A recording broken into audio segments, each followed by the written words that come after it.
So I would like to welcome Zabs, who is going to tell us a little bit more about cloud AI. Jay mentioned already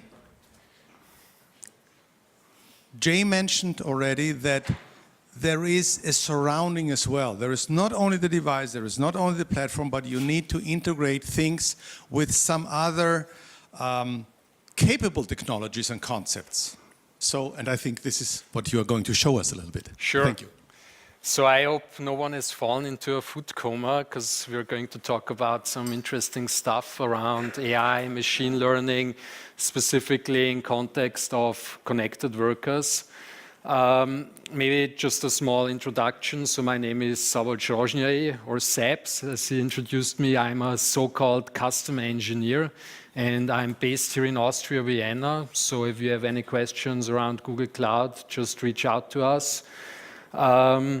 Maybe about my background. So I originally started in the real-time event processing area at the time when everyone was doing batch loads. And I gradually moved into a space what we called, at that time, large-scale analytics, nowadays called big data. And that's what I've been doing for 7 years, specifically in the area around Hadoop. So just a quick survey. Who is using machine learning and or AI in his company today? Okay, couple. Who has heard about TensorFlow? More people. Okay, that's interesting combination. So we are going to talk about all those topics, specifically in context of connected workers.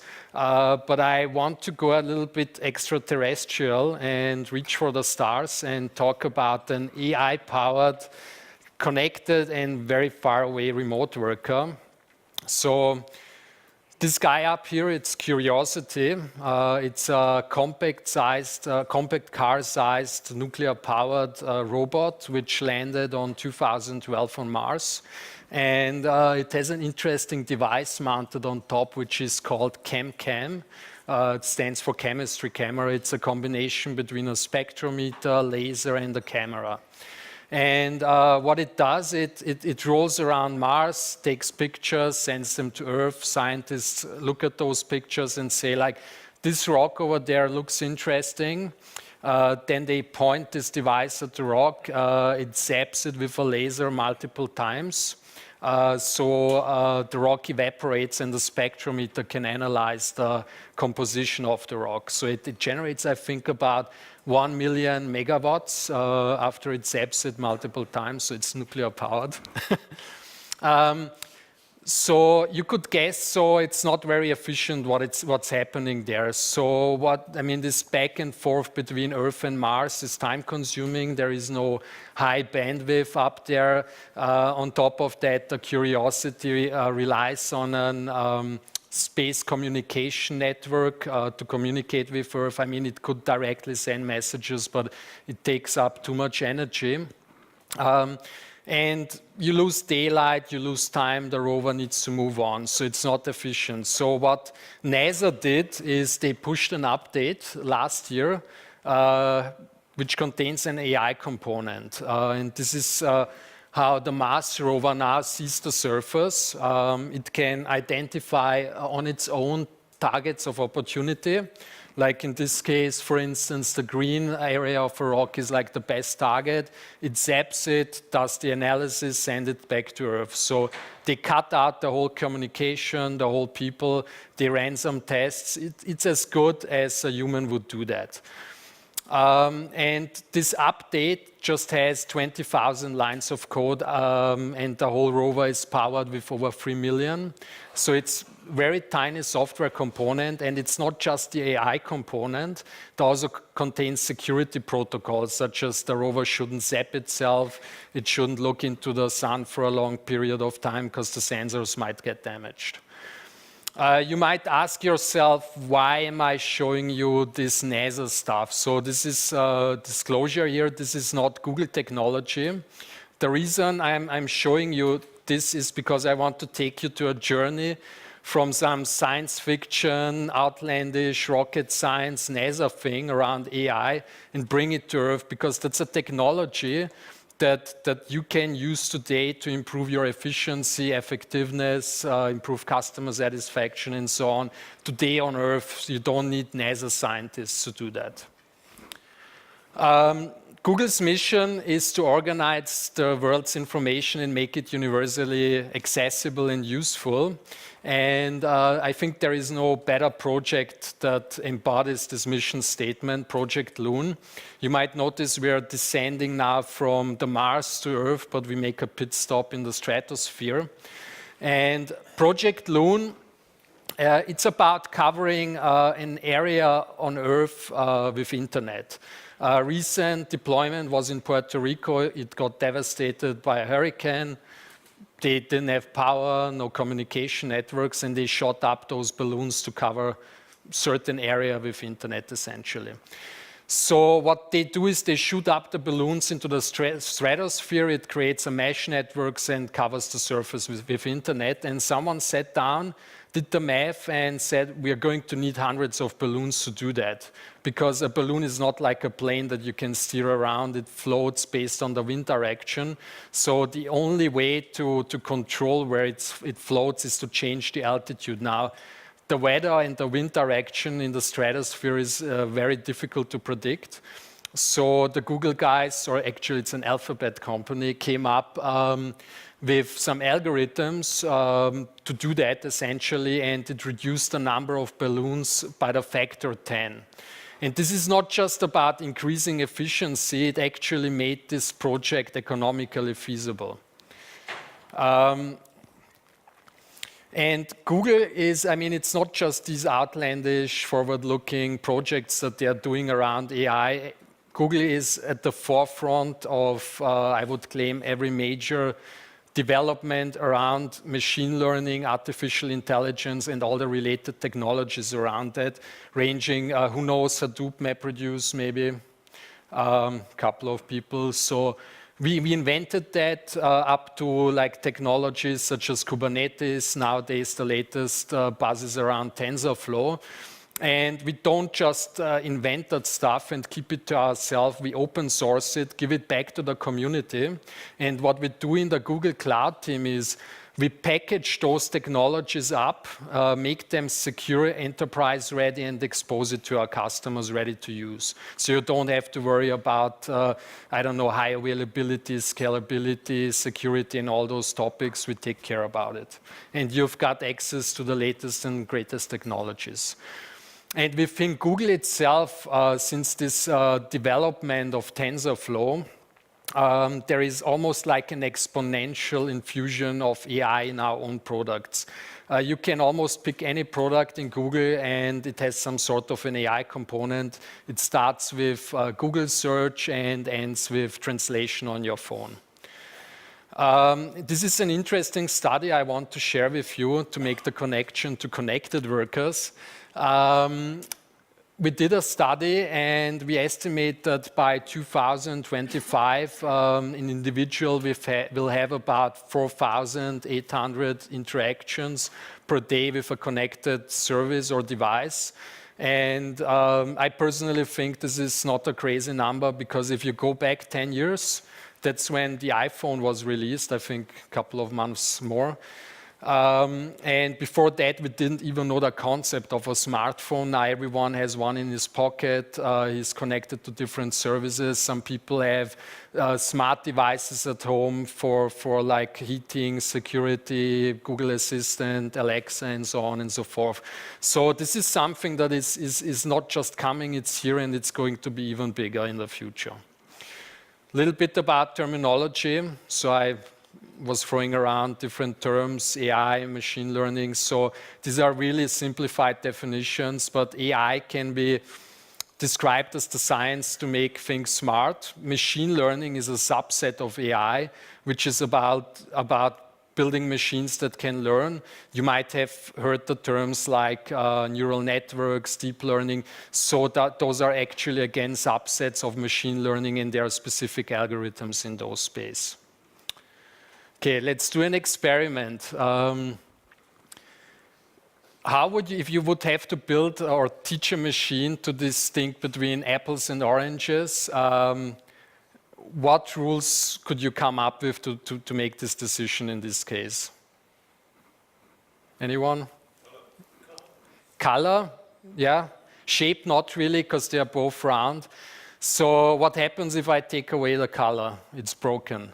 What happens, okay, let's switch back, make a combination between color and shape. I bring you a mango, it's broken again.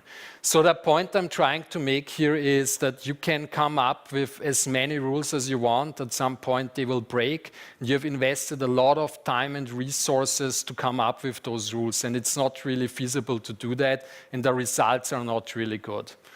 And just take this example. So now tell me the rules for this type of dog, breed of dog. So to distinct it from a rug. So that's a big challenge here. And this is what machine learning is about. And there is, I think, a really good definition of it on Wikipedia, which says that it's a field of computer science that gives computers the ability to learn without being explicitly programmed. You remember the curiosity, the 20,000 lines of code I mentioned? It's tiny, so because no one has programmed the rover, this is how the rock looks like. They took all the pictures they had, learned models on top of that, and just pushed these neural networks or machine learned models, whatever they used, onto the machine, and that's why it's so tiny.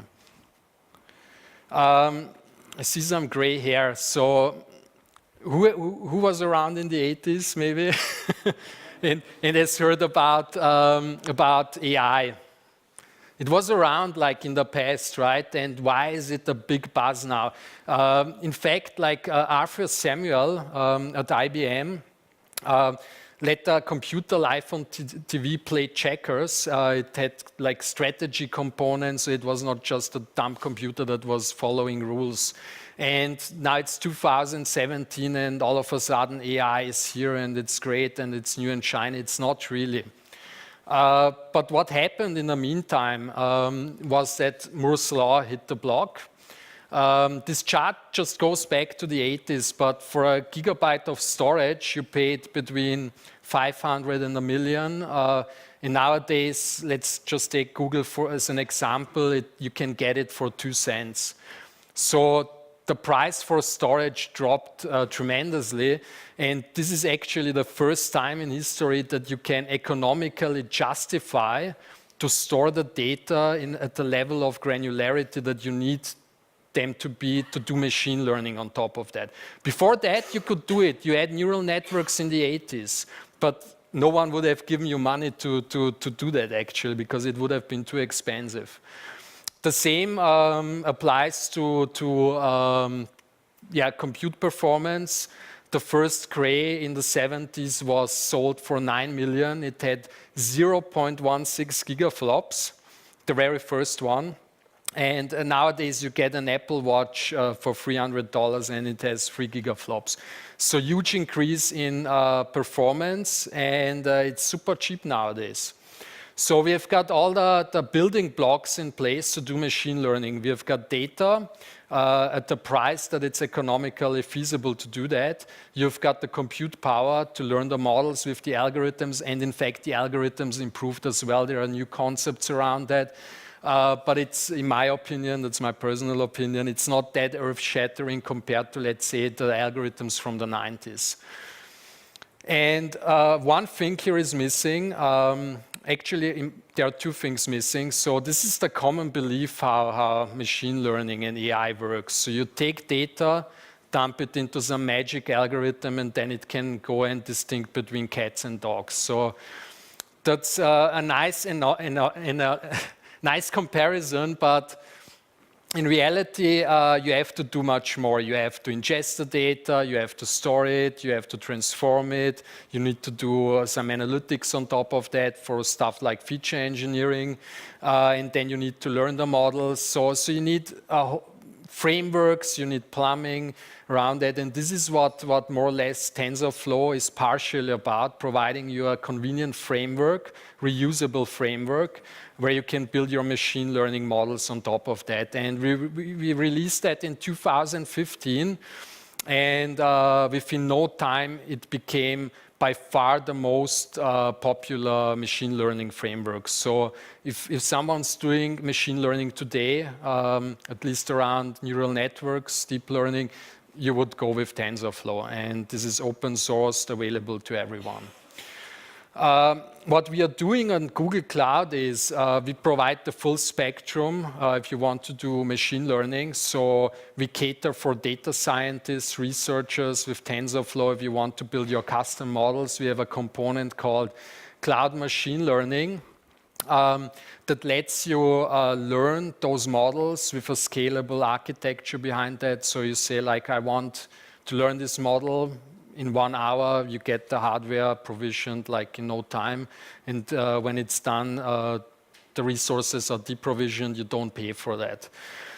And also, you can manage your learned models on that platform. Let's say you want to do bulk predictions. Maybe you want to deploy them in real time. So that's also part of this cloud machine learning component.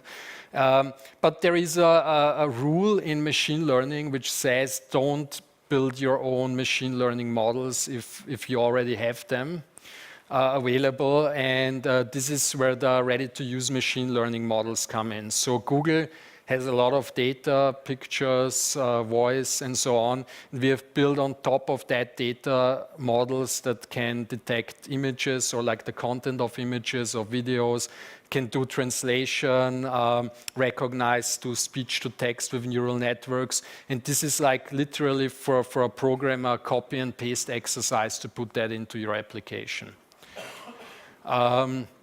Plus, in addition, if you want to create more complex workloads or scenarios, we provide the infrastructure to ingest the data, so ranging from IoT, managing IoT devices, get the streams of data in.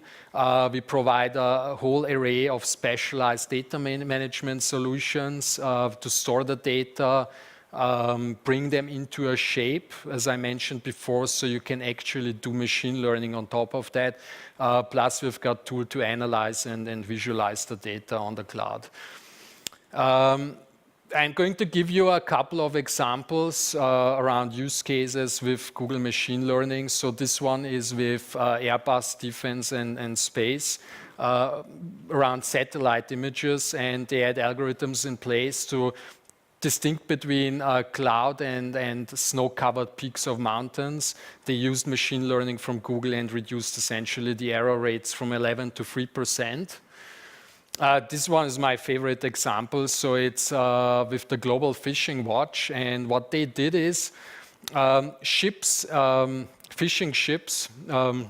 have transponders that tell you like where they are moving.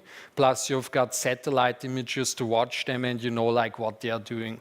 So they collected the data and tried to learn patterns, how a ship moves when it's fishing. And they actually learned models that did not only determine like, okay, this ship is fishing because it moves in a certain pattern, but it also you could distinguish between what species it's fishing for. And one of the examples where you use that, because one part of machine learning is to learn a model and the other part is to deploy it in action. So you can use that with satellites to monitor where these vessels are moving and alert, for instance, the Coast Guard, like this guy is bringing out his net in a no fishing zone. And that's actually what happened in Kiribati. So they issued a no fishing zone. That doesn't mean that a ship cannot enter the area, but when it starts to move in a certain pattern, they called the Coast Guard, and they could prove based on this model that this guy was fishing, and it led to actually $2.2 million fine, which is 1% of Kiribati's GDP. So that's a business case there. Of course, like in healthcare, big use cases, this is just an example. We're actually here in Austria doing one with the AKH and a very innovative company around cancer research or cancer detection. There will be a press release in the upcoming weeks. And this is again like going from Curiosity Mars to Earth. So Makomoto, He's an engineer by trade. He's the son of cucumber farmers. And his parents' farm, they have to sort the cucumbers in a very complex fashion. And it's really resource and time consuming. So he sat down and built a conveyor belt with Arduino, Raspberry Pi, hooked up a camera, learned a model on Google Cloud, and it was ready to go. So it's not just for NASA, cucumber farmers are doing that as well. And of course, this is just one example at Google. So in the translation API that we are using, we are not using phrase-based methods for translating text. Actually, it's a trained neural network that can detect context. And in the past, we did phrase-based, switched it to neural networks, and it's by 40% better than the previous way of doing that. All right, so let's do a small use case. Let's say you have a wind farm and you want to use drones to detect defects in your wind farm, okay? You just send them out, it flies around, take pictures or videos actually of your wind farm, and you want to see, okay, this is a defect, send an alert, schedule maintenance, shut it down, whatever you want.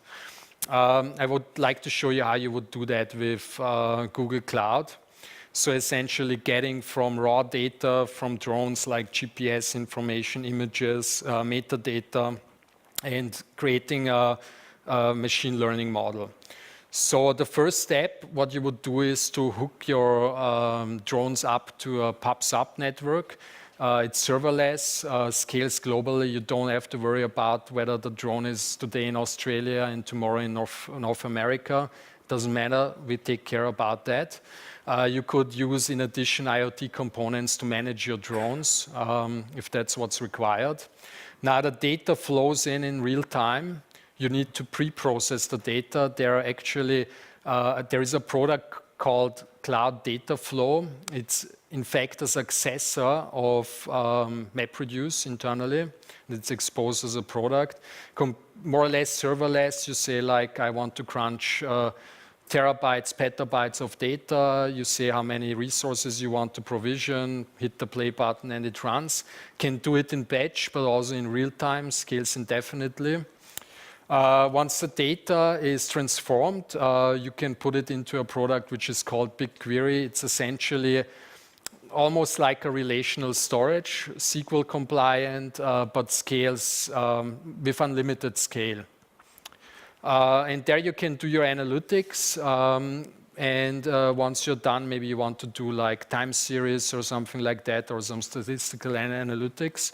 But once the data is in place in BigQuery, you can go and hook up cloud machine learning and learn models. And for that, we do not only just provision the machines that are required and GPUs to boost performance, we're also having something called tensor processing units. It's going to get rolled out everywhere soon, but it's custom designed, custom built hardware components that have next generation 180 teraflops. If you remember in the first graphic, the Apple Watch has 3, and the top line graphic cards nowadays I think have 6, 7. So gigaflops, we're talking about teraflops here. So you essentially hit the button, learn, and it's more or less done. And once you do that, you've got a model in place, and you can deploy that again at scale, fully secured, and essentially your drones are ready to fly, take pictures, send them to Google. Is this a defect rotor blade? Yes, no. And then you can trigger off a workflow. It's very simplified, but that's just to get an idea. Last but not least, it's super easy to build machine learning models, but it's all about the data and the data quality. So this guy here tried to build a model that recognizes hot dogs, and it didn't use enough data to train it. So everything that has ketchup now on it is a hot dog. That's what you don't want. You want to have a lot of data and build your models on top of that. Maybe last thing, we've got the Google Cloud Summit coming up in Munich. There is a link shown here. If you like to attend, register.